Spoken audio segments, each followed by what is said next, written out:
studios where you can watch us making the news.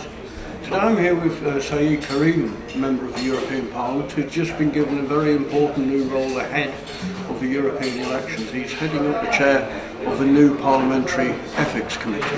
Is that right? Well, it's a new committee that was established about 18 months ago in order to advise the President on potential breaches on the Code of Conduct, which is something that was newly introduced at the time. So it's an advisory committee, and ultimately, if there are to be any sanctions, that's something that's decided upon by the President of the European Parliament. Okay. And this was brought in after, I believe it was the Sunday Times that discovered some unethical behaviour. Well, there was a sting operation by the Sunday Times in the European Parliament, which led to 4 MEPs actually having to face disqualification from the European Parliament and prosecution as well. And it became absolutely imperative to ensure that we put our house in order. There was a need for much greater transparency, and that is something that we are hoping to bring about through this committee. I mean, you've been one of the great advocates for more transparency in the European Parliament, and there is support for that from right across the political spectrum. So do you think this is going to work in time for the elections? What kind of issues do you think you're going to be looking at?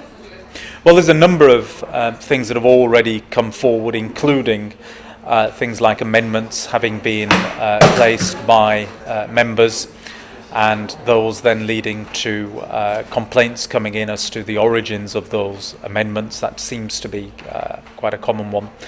There has also been issues raised in relation to MEPs travelling to third countries and how they have been paid for. All of these things need to be open and transparent. And the regulations require for MEPs to be absolutely upfront about all of their financial dealings that are required to be declared as per prescribed forms that we put in place right at the outset. I mean, there is of course the kind of cruel stereotype of members of the European Parliament being on some kind of gravy train, being only interested in themselves. And I've got to say, as a journalist who works in the European Parliament, I found that most members of the European Parliament are hard-working, decent people who wouldn't dream of acting unethically. I mean, these are my thoughts. I mean, do these fit in with your daily realities of what you see in the Parliament? I think I can say quite safely that most people who are in politics for the right reasons. There's no doubt about that in my mind. However, having said that, it's absolutely imperative that our public feels that they have access to public figures and the way in which they are behaving in a very transparent fashion. And modern technology allows people to gain that sort of access. So it's imperative that all parliaments, including us in the European Parliament, we respond to that and ensure that we are transparent and open for people to see exactly what is happening.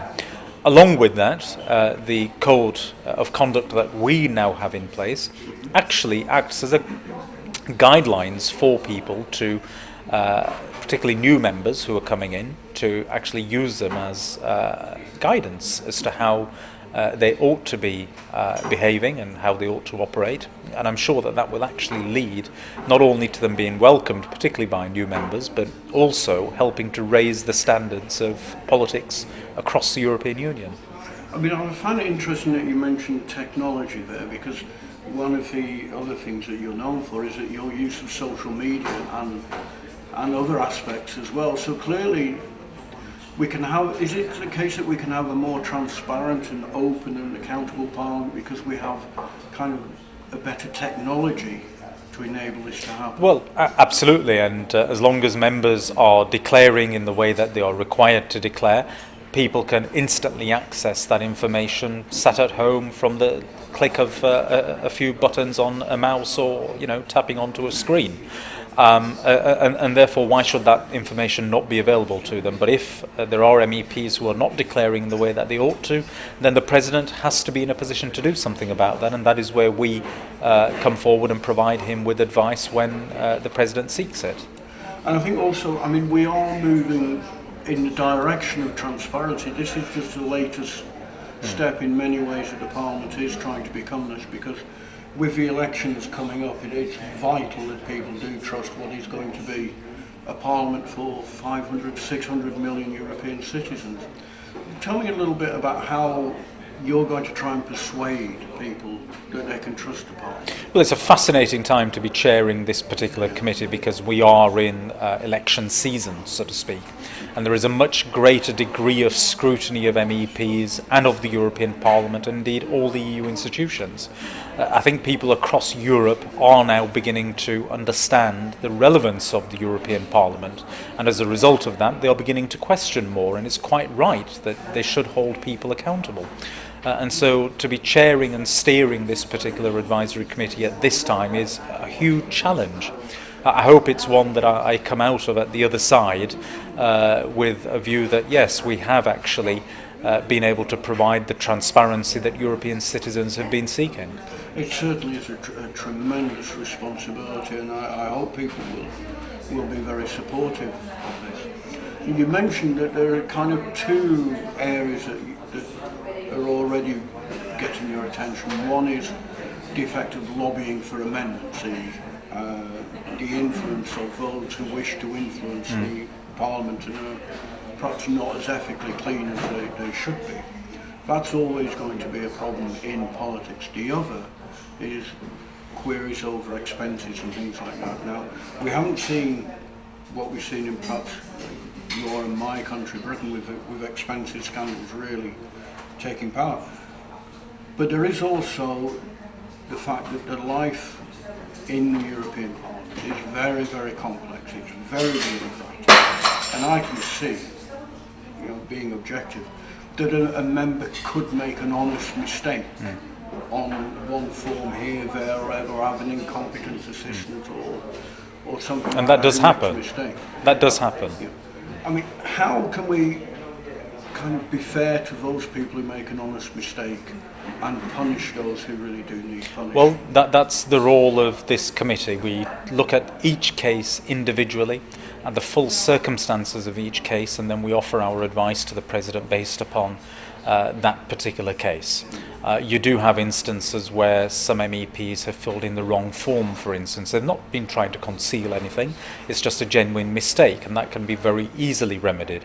But in other situations where there is a cause for concern, it's absolutely vital that we as a Parliament are seen to be working with the President in order to make sure that appropriate disciplinary and appropriate transparent actions are put in place so that that individual member, their actions, where they are inappropriate, is actually seen to have been dealt with in an appropriate fashion.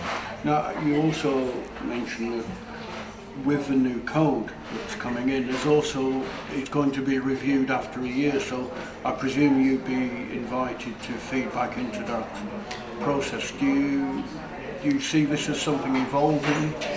Well, our committee was involved in the drafting of the original Code of Conduct, and we have the ability at this stage now to carry out a review of that, and that is exactly what we are going to do, and we will be proposing further amendments. And what you can promise, of course, is that you are going to be doing your best, and the Parliament is going to be doing its best, so that the next Parliament will be hopefully the cleanest and most transparent. There is always a need to keep evolving, to keep moving in a fashion with the demands of time, and especially with the movements in technology that we now have, and the demands from people to be able to access in a very transparent fashion much more information. We've got to make sure we come up to the mark. If we don't do that, we are simply going to be letting down European citizens. Okay, well, thank you very much for your time. Thank you. And I'm sure all of the European citizens will wish Mr. Karim and his committee all the best in this vital work of being, just like the media, being a watchdog on democracy. Thank you for your time. Thank you. Thank you.